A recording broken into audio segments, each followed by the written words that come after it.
Of industry medicine ডিপার্টমেন্টের একটা product আমাদেরই কোম্পানি, ঠিক আছে।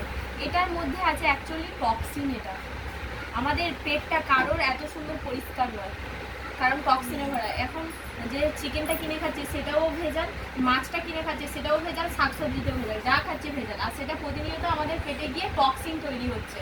তো সেই টক্সিনটা আজকে এখানে ক্রিয়েট করে আমি দেখাবো তোমাকে। আমি জাস্ট কয়েক ফোঁটা টক্সিন নিয়ে নিলাম।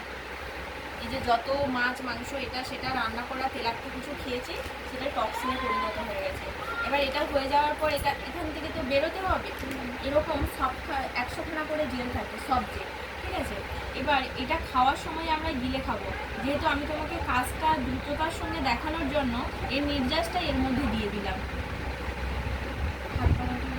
এর মধ্যে গন্ধ শুকে বলতে কী আছে, কারণ রান্নাঘরে আর পুজোর কিছু সামগ্রী আছে।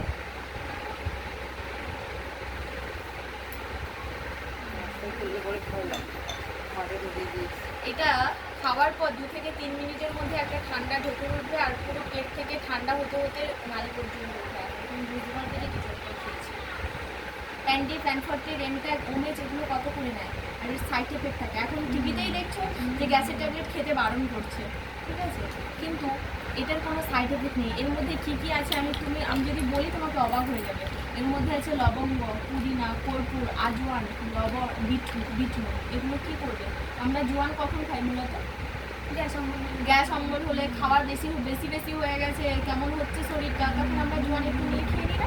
তো এটা সারাদিনে আমি 3টে খেতে পারবো, কোনো সাইড এফেক্ট করবে না। কিন্তু প্যান্ডি, প্যানফর্টি, রেন্টা এগুলো আমরা মূলত খালি পেটে খাই, কিন্তু এই গ্যাসের ওষুধটার সাপ্লিমেন্ট এগুলো এটা হচ্ছে খাওয়ার পরেই খাবো আমি। ধরো যার প্রচুর ট্যাবলেট খেতে হয়, প্রতিনিয়ত গ্যাস হয়, সে যদি টানা 15 দিন একটা করে খায় না, তার গ্যাসটা অনেকটা সলিউশন চলে যাবে, গ্যাসের প্রভাবটা অনেকটাই কমে যাবে। আর কি কি বললাম, তুমি গন্ধ পাচ্ছ দেখো, হালকা লবণাত্ম তেলের মতন হয়, লবঙ্গ আছে তো তার জন্য তেলের মতন গন্ধ লাগছে। আর এটা শুধু গ্যাসের জন্য নয়, মাথার যন্ত্রণা হলে ফাটিয়ে লাগাতে পারবে, ঘাড় ব্যথা করছে সেক্ষেত্রে লাগাতে পারবে, কোথাও মালিশ করতে পারবে, বাচ্চারা ধরো কেটে গেছে রক্ত পড়ছে সেক্ষেত্রে তেলটা ফাটিয়ে লাগিয়ে নিতে পারবে, রক্ত পড়া বন্ধ হয়ে যাবে। দাঁতের পাটি ফুলে গেলে ব্যথা হলো পাশে দিয়ে দিলে ব্যথা কমে যাবে। শুয়োপোকার মতন বিষাক্ত কিছু পোকা চলে গেছে, বলি পোকা কামড়ে দিচ্ছে, সেক্ষেত্রে লাগিয়ে দিতে পারবে, সুন্দর উপকার পাবে। ধরো গলা ব্যথা করছে, গলা খুসখুস করছে, সেক্ষেত্রে একটা ফাটিয়ে কানের গুলি আর গলায় লাগিয়ে নাও। গার্গেল করতে পারবে, ভাপার নিতে পারবে। তুমি প্যান্ডি, প্যানফর্টি, রেমট্যাগ একটা দিয়ে এতগুলো কাজ করতে পারবে, আর এটা দিয়ে একটা দিয়ে এতগুলো কাজ করতে পারবে। কিন্তু যদি বাড়িতে থাকে না অনেক, দেখো বাচ্চারা ছড়ে গেছে, পড়ে গেছে, লেগে গেছে, মালিশ করে দাও সঙ্গে সঙ্গে। বাচ্চারা তো এত বুঝে আর সব কিছু করে না, তাহলে তো ডক্টর আমাদের অনেক টাকা বেঁচে দিতে। যাই হোক, তো বাড়িতে যদি থাকে তোমাকে হুটহাট করে ডক্টরের কাছে যেতে হবে না। ফেস ওয়াশ ইউজ করা হয় কিসের পর? আমার কাছে একটা ফেস ওয়াশ আছে, যখন আমি দামি কোম্পানি ইউজ করো না কেন তুমি যে কোনো ট্রাই করতে পারো।